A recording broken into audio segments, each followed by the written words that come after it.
Crown Vic Nation, Crown Vic Nation. What's going on, everybody? My. Look at here. Look at here, guys. Look at here.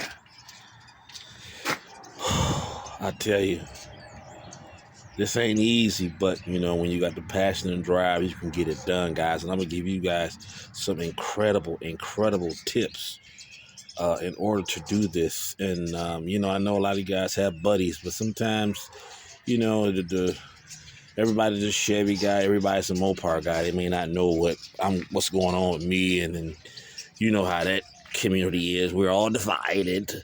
We all talk about power, but we're divided. So, Crown Vic Nation.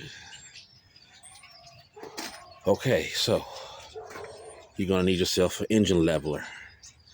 You want to hook your bolts up. You can use those are probably some type of bolts that came off one of the other cars. You want to hook them in the front and the rear.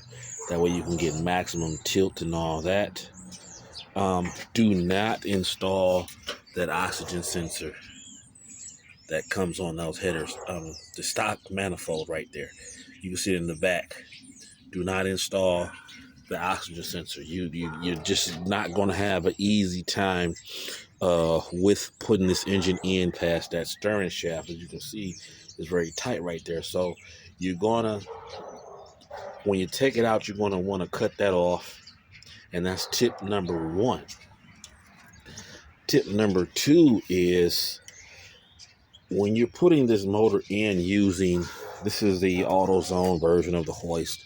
When you use this with their components, you're gonna come upon that K member down there, and it's gonna be kind of difficult to push the engine back further, because here's a tip. Instead of taking on the other, you know, I had one engine, I didn't take the bumper off, other one I did. When you take all this stuff off, you can push the engine hoist closer and you won't have any trouble. But I just did not want to take those fenders, pull them to the side. So I simply removed the bumper and used the crash bar as leverage. But what you want to go do, here's a tip, is you want to get a pry bar or something and use the front sway bar and push the engine back, and it will drop on the motor mounts down there on both sides. It will drop on the motor mounts.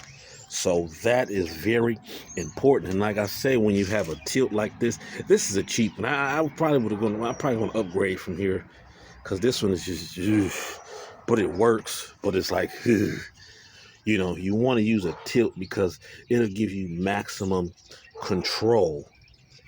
So let me come on this side, show you guys.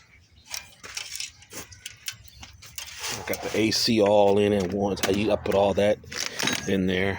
Just push everything out the side.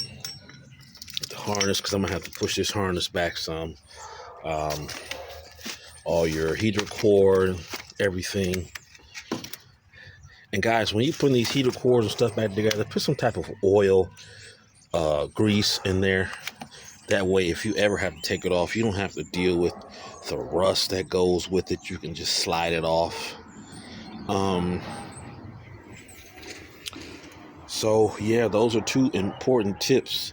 Is make sure you have a leveler, an engine leveler, because you can tilt engine this, jack it up. You can have a second person. My son helped me get it out, which made it easier. If he was here with me, he's, you know, me and his mom rotate holidays. I have custody of him, so he's with her right now. So I kind of had to just get this out the way on my own, which it worked.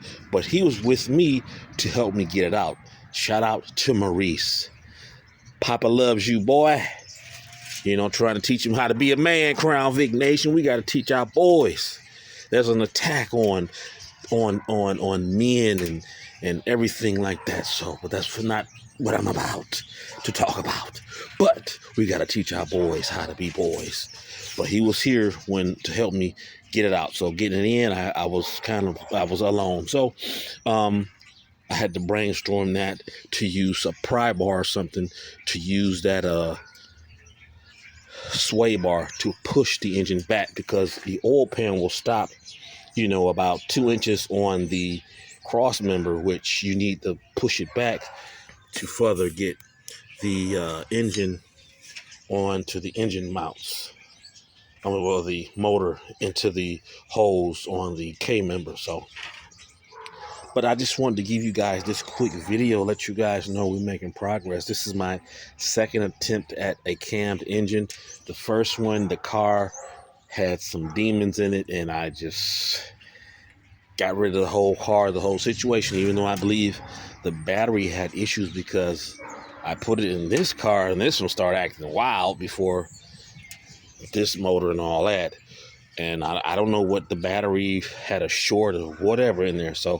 But this is the second attempt using Howard's cams. This is a built transmission, stage 1 clutches, valve body work, J-mod, everything you can think of. So this should be a very aggressive setup.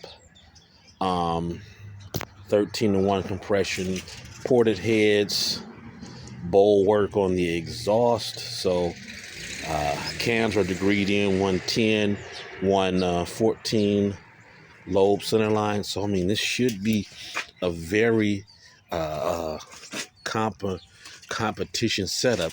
32, 3500 stall range converter. That means it could be 32.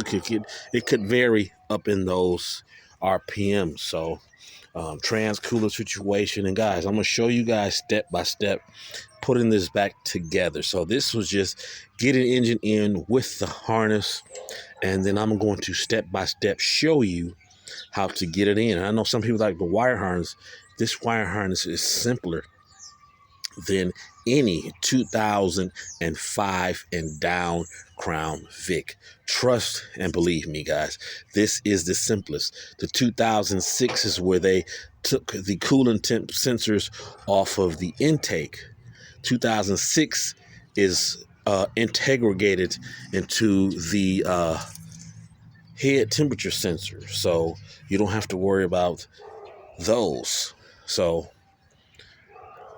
like I said, if you guys are looking for a Crown Vic 2006 to 2007, if you're looking for pump gas, if you're looking for E85 2008 and up, Crown Victoria Nation, I hope that I can give you the information that you need to pull it off. Believe in yourself, Crown Vic Nation. Peace.